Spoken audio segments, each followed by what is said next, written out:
Okay, today I want to talk about procrastination. There's a lot of really good content already out there on procrastination. For example, The Perfectionism Project by Sam Laura Brown. I've listened to probably every episode of that podcast. That's a fantastic podcast that I really recommend to you. And she has kind of this angle on what perfectionism is. And it's that you have this perfectionism tendency that prevents you from getting started and completing. And there's this whole psychological mechanism that creates this gridlock. And I'm deeply sympathetic to that point of view. I think there's another way of looking at procrastination as well. And I want to dig into that because I'm finding, as I wrestle with procrastination in my own life in some big ways and in some small ways, that if you can find a good model or metaphor to help you connect to and explain your personal psychological experience of procrastination, then it can help you overcome that obstacle or that undesired behavior to some degree. So that's my goal today, is to add just one more option in the menu of explanations for what's happening when you procrastinate. So why are you procrastinating? How do you overcome it? And again, I know there's like a ton of videos probably out there on all of this. I've not watched most of them, but I do recommend the Perfectionism Project podcast for sure. But this is what we're doing today is a bit of a different angle from that. So basically my point of view is that procrastination is not resistance to your effort.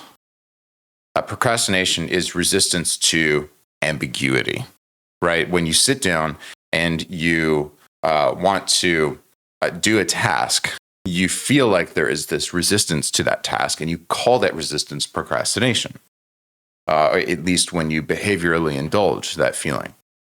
But the procrastination itself, the behavior, is not the resistance to the effort. It's not resistance coming towards you. It's not the arrow of that force preventing you from performing the task isn't coming outwardly in. It's actually coming inwardly out. You are actually resisting the ambiguity of the task itself.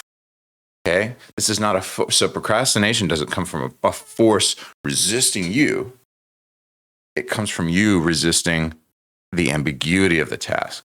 So you sit down to, for example, write a proposal or do some work. You open a file on your computer, you glance at your calendar, you check your inbox, and you switch to your task manager, and an hour later, you're still circling, you still haven't gotten much done, not because the work itself is difficult, but because it hasn't been shaped into something that can begin.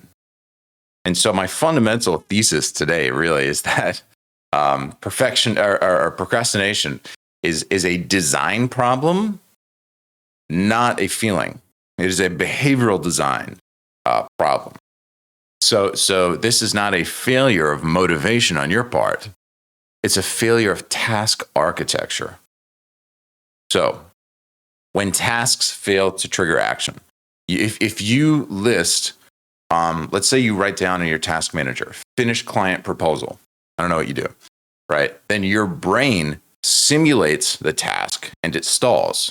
Not because you don't want to do it, but because it can't find a viable entry point to begin doing the work.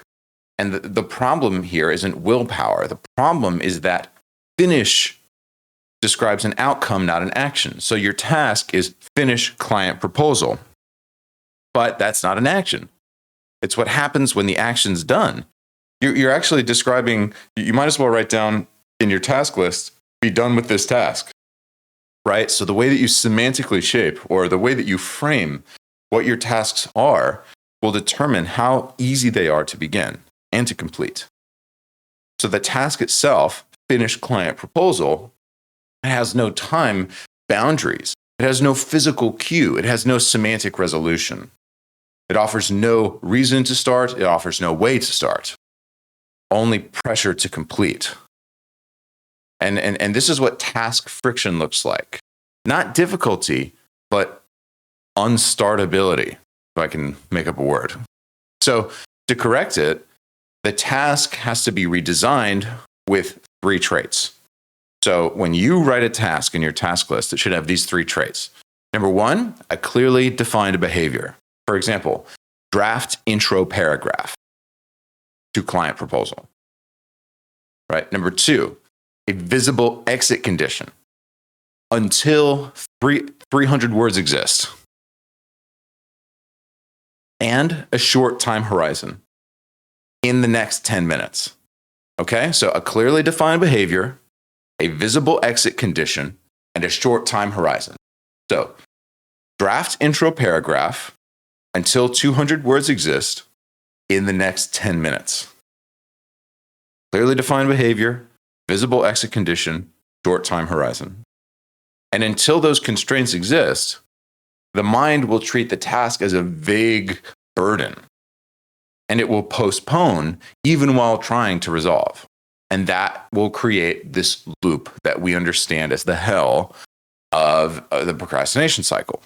So now I want to draw from, as you're all probably tired of hearing about, one of my favorite philosophers, William James, right? Which James talks about the effort of attention, right? And in his probably his most well-known book, Principles of Psychology, James describes attention as the engine of voluntary action, or the engine of willpower.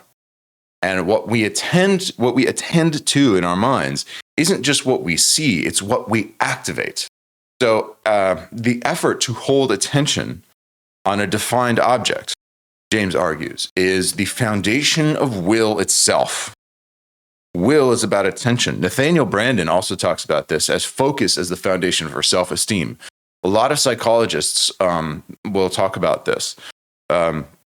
Even like Andrew Huberman, his focus on willpower, you understand, like his expertise is in like ophthalmology or something like that, right? And he did his dissertation on something like the ability of the eye to focus. It's about, willpower is about attention. Discipline, action, initiation, behavior is about attention. So the reason that most people don't act on their plans is that attention collapses under ambiguity. So the enemy of attention is ambiguity.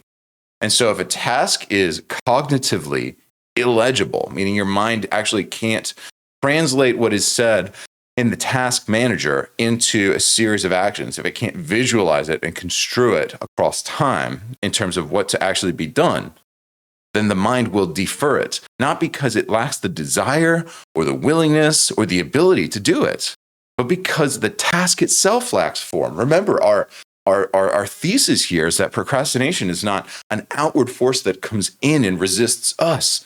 It's an inward force that resists ambiguity. And again, we're not resisting the work, we're resisting the lack of clarity.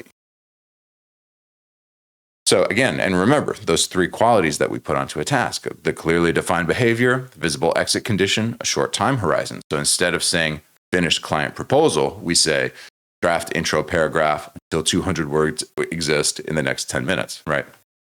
So that's why a task like work on the outline to my project produces anxiety, right? Because while like another task that you might have is, for example, write 3 bullet points under section 1. That produces engagement. I could do that, right? Because we've got the action, we've got the exit condition, we've got a short time horizon. And I guess we didn't have a time horizon there. Write 3 bullet points under section 1 in the next 10 minutes. I don't know, right? But it produces engagement. And so one of those things, like work on an outline, and versus the other of those things, write 3 bullet points under section 1, right? One requires attention to build structure. The other offers the structure itself that can be engaged. So the job of planning isn't to list work that needs to be done. It's to generate attention anchors. Your tasks should be attention anchors, not attention destroyers. And if you write tasks in your task list, like finish this project, finish that project, you are creating the worst conceivable condition for generating procrastination, or the best condition. It's the most procrastination inducing condition that you could possibly generate, is by saying, I finish this, complete that. Don't write your tasks that way. You're creating a psychological problem for yourself. Okay. So what is the threshold for initiation? Right. So let's just keep using the same task as an example. I'm not feeling imaginative today. So imagine the task, write a client proposal. Okay. So you're staring at a blank screen. Maybe you're not even staring at a blank screen. You're just resisting even opening a Word document, right? So the mind doesn't move. Now, replace write client proposal with write the first sentence of the intro paragraph. Describe the client's industry in 12 words. Boom. Suddenly, the task becomes a move, not a judgment. And it feels like, well, 12 words is nothing. No, what you're doing now is nothing. 12 words is infinitely more than nothing. And it's all about creating engagement, creating friction, getting that anchor in, starting the work. That's all it's about, right? Once action begins, it becomes self-reinforcing. It's about getting momentum, right? That hardest part is like pushing it forward, like pushing a stalled car, right? It's like getting that first push moving is the hardest part. But without a clear starting threshold, no momentum can be generated. So the proposal that you write client proposal task, the proposal then isn't avoided because it's hard. It's avoided because the sequence of work that you need to engage in order to complete the proposal has no beginning. And if it has no beginning, it's impossible to start. So name your tasks with the beginning. Always say, okay, instead of architecting or naming or framing your tasks with the end state, the finished state in mind, name them with the starting state. Do this, the first action, right? So this moves us into the concept of sequence and constraint. So every task that can't be completed in 5 minutes is a project in disguise. Now, this draws a little bit on the famous book, Getting Things Done by David Allen, which I highly commend to you. I'm always striving to implement more robustly some version of that system in my life. And since I read that book, I feel like more and more it just becomes subconsciously how I work. And it's definitely how I organize, like my notion that I use, which is a very imperfect system, is based on that book. But moving into this concept of sequence and constraint. So every task that can't be completed in 5 minutes is a project. So a task is something you do. A project is a collection of tasks, right? So we have the behavioral constraint, we have the task constraint, and we have the time constraint. Those are all applied to tasks. We don't need to have those exactly applied to projects because projects can't always be defined in that way. Sometimes projects are ongoing, right? And so we can be a little bit looser in our conception and definition of projects. But we have to identify sometimes we think we're writing down a task in our task list, but the task actually isn't a task. The task is a project. So for example, if I'm working in marketing, right, and I'm then put in charge of, let's say, our search engine optimization, right? And then if I put in my task list, improve website SEO, that's not a task. That's a project. That's not something I can just do, right? It's a whole series of things, and it's honestly, that's probably like a meta project. It's like a project full of projects. But here's the crazy thing: I am inclined to write something like that on my task list. I am totally inclined. I have a task in my task list: finish client website. It's right there.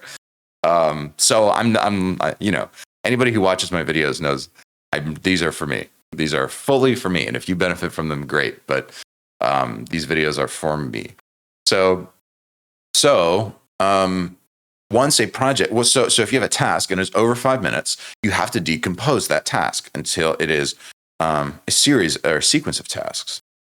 And once decomposed, tasks must be ordered. So sequence is what prevents each item from becoming a new planning problem.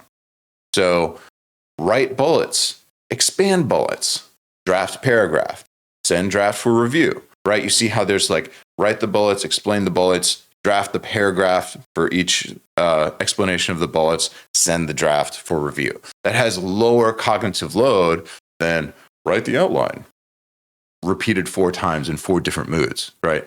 So planning must remove decisions, not create more of them. So when you write down your task list, are you creating a list of problems for yourself, or are you creating a list of solutions for yourself?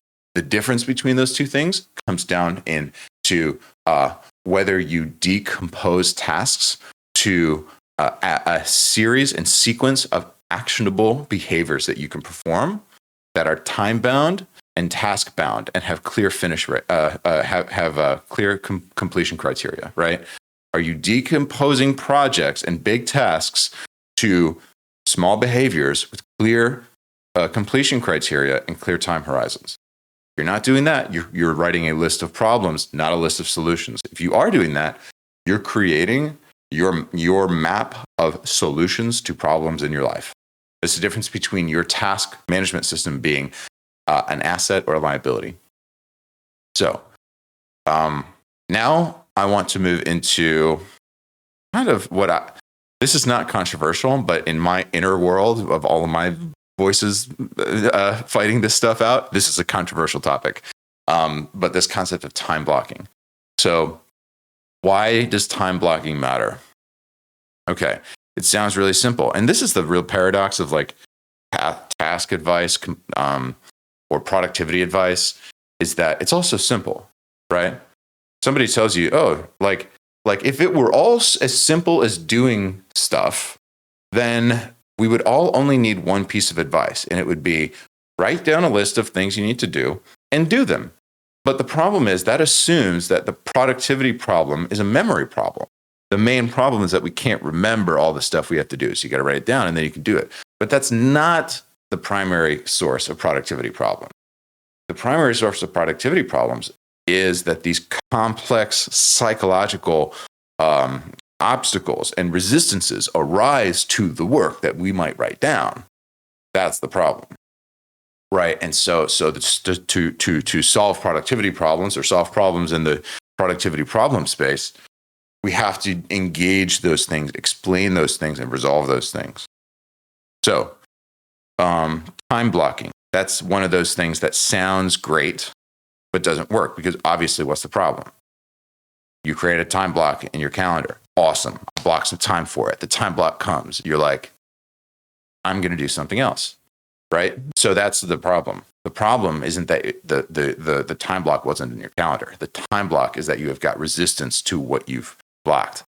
So, and you've got a decoupled relationship between your time interface and your digital calendar interface, which is a different problem entirely. But basically, what do time blocks address? So unbounded tasks, or tasks with no completion criteria and no time horizon and no behavioral action, require the brain to self-regulate initiation and duration and termination.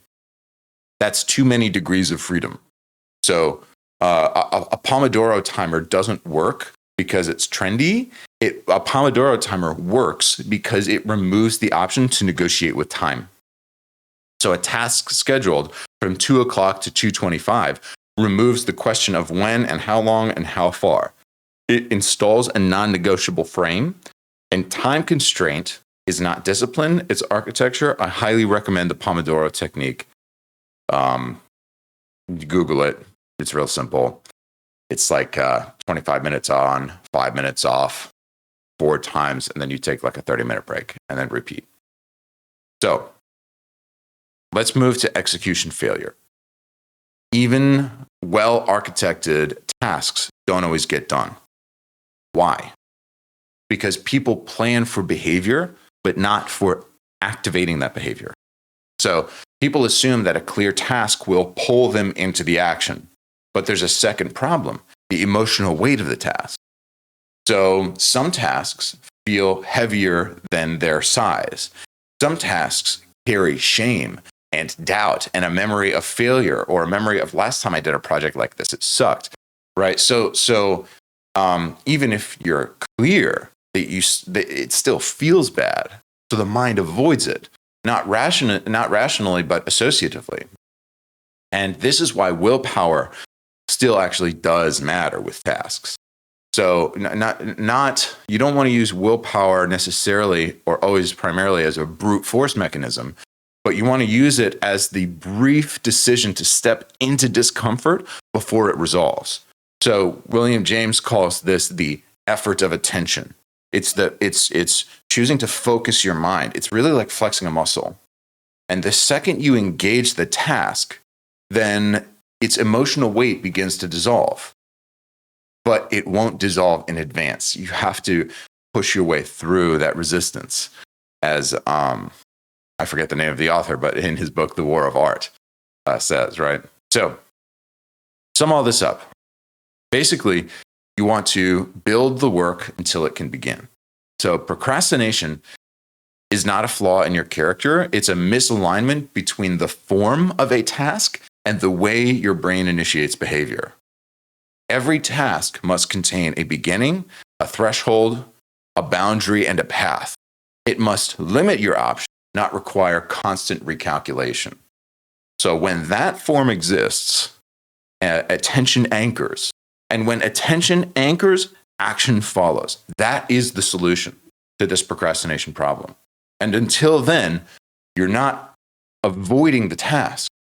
You're avoiding the act of inventing the task every time you look at it. And that can be overcome with the kinds of clarity that we mentioned earlier, which is for every task, decompose it into a clearly defined behavior, a visible exit condition, and a short time horizon. And if the task takes more than 5 minutes, then you decompose that task into a series of tasks with a specific sequence, each of those tasks having a clearly defined behavior, a visible exit condition, and a short time horizon.